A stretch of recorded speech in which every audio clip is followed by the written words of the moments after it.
Já estamos de volta com seu estilo de vida e hoje conversando sobre mentira. Será que mentira é saudável ou não? A psicóloga Dilza Santos está conversando com a gente, expondo aí tudo que a gente precisa saber em relação a isso, inclusive em relação àquelas mentiras que são necessárias às vezes, né, Dilza? Para a gente não magoar a pessoa que está ao nosso lado ou então para a gente não provocar uma situação mais complicada naquele contexto. Sim, desde que não crie-se, né? Perca o controle, eu diria assim, porque você acaba criando essa mentira e acreditando nela. E com isso, toda a sua vida é envolvida nessa questão fantasiosa, né? Nós falamos muito da mentira patológica, que é a mitomania, né? E isso prejudica a pessoa, assim, tremendamente, porque ela vai se envolvendo em dívidas, ela acredita que realmente tem posses, né, tem condições de fazer compras e ela vai comprando. Eu estou dando um breve exemplo nessa questão financeira, tá? Mas existem N situações, aquele indivíduo que mente, que não é casado, ele acredita que não é casado e sai namorando, noivando muitas vezes, né, com aquela pessoa e cria-se até um certo comportamento de maldade mesmo, né? Porque eu estou fazendo uma maldade com o outro, eu estou enganando, eu estou mentindo, eu estou ferindo, eu estou brincando com o sentimento do outro. E muitas vezes isso traz assim danos a toda uma geração. Porque se meu pai mente, eu vou mentir também, é normal. Aí eu vou ter o meu filho, ele vai mentir porque é normal. Então, muito cuidado quando você contar uma mentira para uma criança, né? A criança, eu sempre costumo falar que é a cópia de tudo. Ela copia tudo que nós fazemos. Então, ela vai para a escola, ela tem um comportamento que reflete muito bem no que ela vê em casa. Você que trabalha em escola, que é professor, tem essa convivência com esses pequenos, muitas situações eles trazem para dentro da sala de aula e é refletido no que você vai investigar. É impressionante, gente, para a gente que trabalha, que nós temos tudo faz técnicas sentido, né? Para isso, você vê, nossa, realmente essa fala, se encaixa. Esse discurso não é dele, é do pai ou da mãe. Então, assim, muito cuidado. Às vezes você diz assim para o teu filho, mentir é errado, mentir é feio, não pode mentir. Mas aí alguém liga para você e você diz assim para ele, olha, diz para ele que eu não tô em casa. Né? Ou então, eu não quero falar com tal pessoa, diz que eu tô doente. Você tá mentindo. Ou aquela história muito comum, cala a boca, senão o bicho papão vai te pegar. Gente, a gente está numa outra era, né? Parem de mentir para as crianças.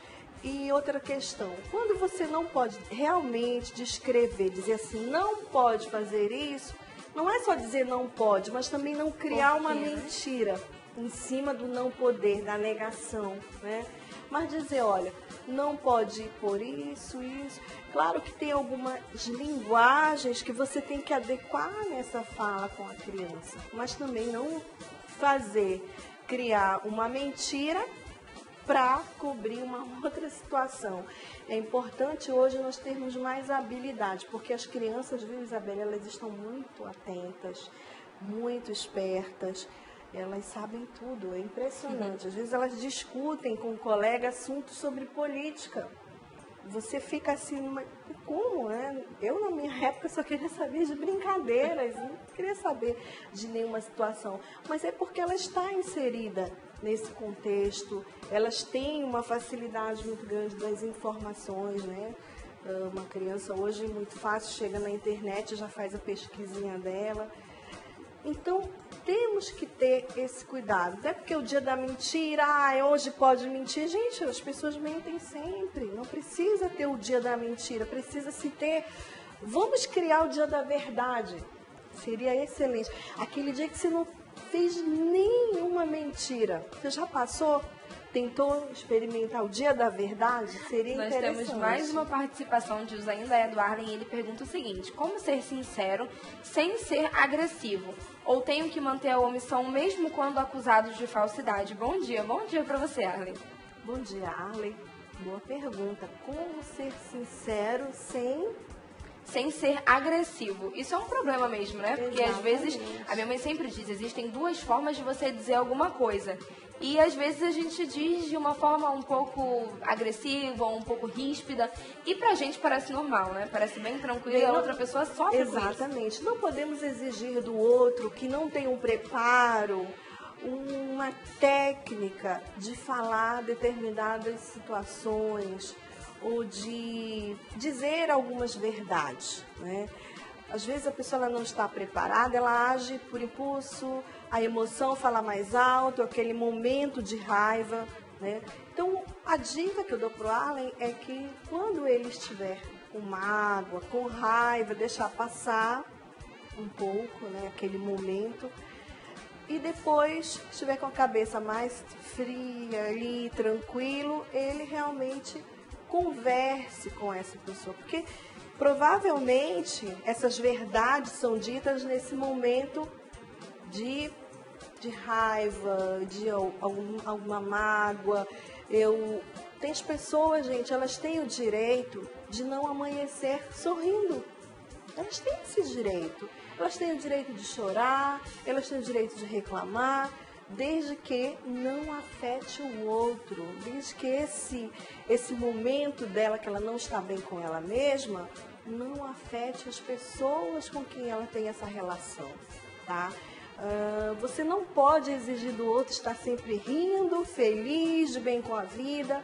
As pessoas, elas são humanas, elas têm as falhas, elas têm os problemas, elas têm os seus traumas, os seus fantasmas.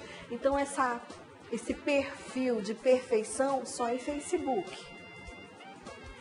É realmente bastante interessante, né? E Facebook é uma coisa muito importante também, porque principalmente hoje em dia, ontem a gente estava conversando, Dilza, e preparando o programa de hoje, né? Eu e a produção. E aí a gente chegou à seguinte conclusão: existem pessoas que mentem e elas acreditam na própria mentira. Então a mentira dela se torna uma verdade, entendeu? Não tem quem diga pra ela: não, mas eu sou assim, assim, assado. Não, fulano, você não falou assim, você não é desse jeito. Não, mas eu sou... Porque a mentira dela já é tão verdadeira que ela não acredita que não seja verdade, né? E dentro das redes sociais a gente também pode encontrar isso. E é até um pouco perigoso, né? Porque as pessoas se sentem mais à vontade, elas não precisam expor o rosto, não precisam olhar nos olhos na hora de conversar. Então, você tem uma liberdade maior de fazer e de falar aquilo que você deseja. Exatamente.